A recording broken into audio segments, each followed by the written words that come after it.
Prime Minister, thank you very much indeed for inviting us to Downing Street for the launch of the Tech Week Summit as well, and how apt it is and how important it is, a summit like this, given, of course, the backdrop of events going on in the UK. Tell us a little bit more about why this is so important for you and indeed the country.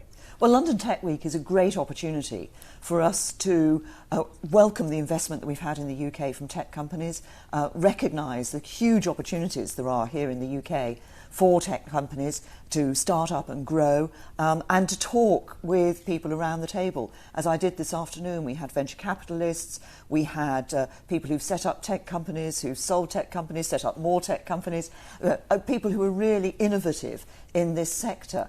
And we wasn't just people from the UK sitting around the table. We had people from Argentina, from the UEA, from America, from China, from Israel. So it was a real opportunity at the start, during London Tech Week, to talk about the ways in which the tech sector here in the UK has been so successful and can be successful in the future. And just an example of that, in 2017, last year, we doubled the investment in the tech sector here in the UK compared to the previous year. Prime Minister, one of the very key parts of the government side of this initiative, and the investment also coming in from the private sector, is this start-up visa. And that got me very interested because it's a recognition from the UK government, of how important this amazing international diaspora is for this country. And I think it's a very important intervention, of course, when migration is such a big issue broadly in the country at the moment. But tell us about the importance of attracting this international talent still, regardless of what happens politically. Well, we've always said that we're open for business and we're open for the brightest and best to come to the UK. And we recognise for the tech sector particularly, they want to be identifying those bright minds around the world and encouraging them to come here to the UK. So what we're doing now is we're setting up a start-up visa. So startups who've are sponsored by incubators, for example, can actually be able to come here, set up in the UK, and we can see them taking advantage of what the UK has here, which is a tremendous ecosystem around the tech sector. So it's an real opportunity to invest in the UK, to be part of the UK tech sector, to develop here. And then, of course, as I heard from people around the table, then for those companies to grow, to export, to expand around the world. Very interesting looking at events in Westminster at the moment. I know you're an incredibly busy woman, so I do appreciate you finding the time to talk to us at the moment as well. A lot of contention about what has been agreed, what hasn't been agreed, your long conversations with people who are perhaps on the Remain side of your party as well. The Grieve Amendment was something that's gathered a lot of headlines in the last 24 hours as well. Can we say now categorically that there is a meaningful vote on Brexit going to take place when we get the withdrawal bill coming back from the Lords, when it next goes up there and comes back again?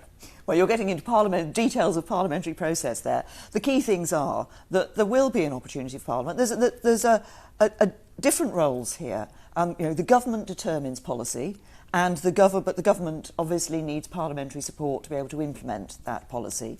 But there are different responsibilities for government and Parliament can't tie government's hands in negotiations. And of course, we're in a negotiation with the European Union on the terms of our withdrawal and the terms of our future economic partnership with them and our future security partnership with them.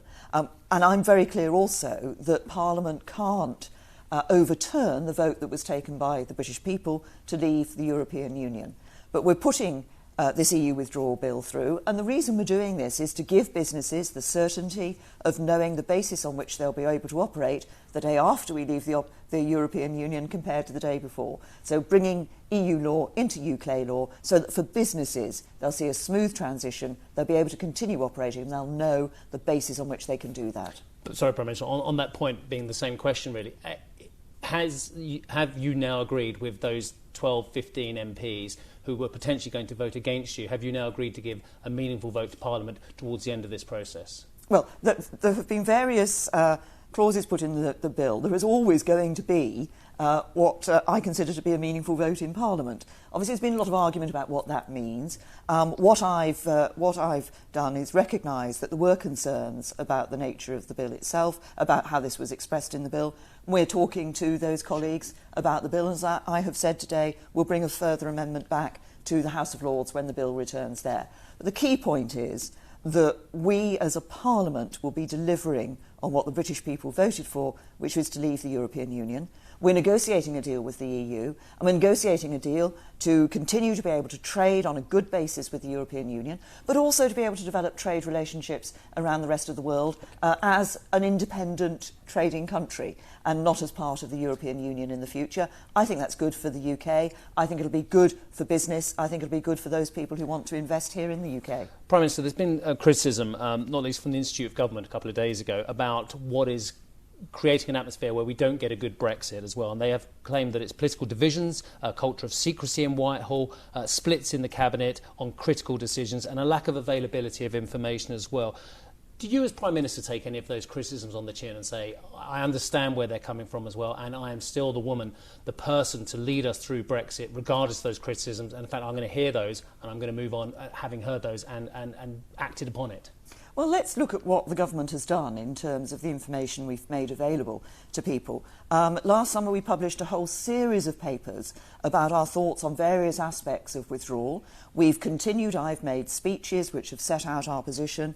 We've continued to publish documents, documents on the withdrawal agreement, documents on, for example, we agreed a joint document with the European Union in December on the rights of EU citizens living here in the UK, our financial settlement for the future, and various other issues.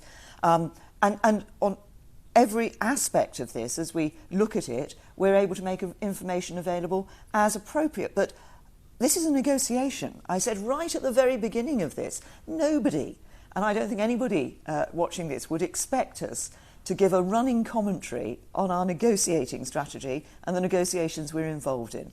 By definition, we set out where we want to go, we set out the policy that we're following, and then, of course, those negotiations have to take place. Prime Minister, finally, one of the countries that we hope to do most business with and build our alliance with, which has been an historic one as well, is the United States as well.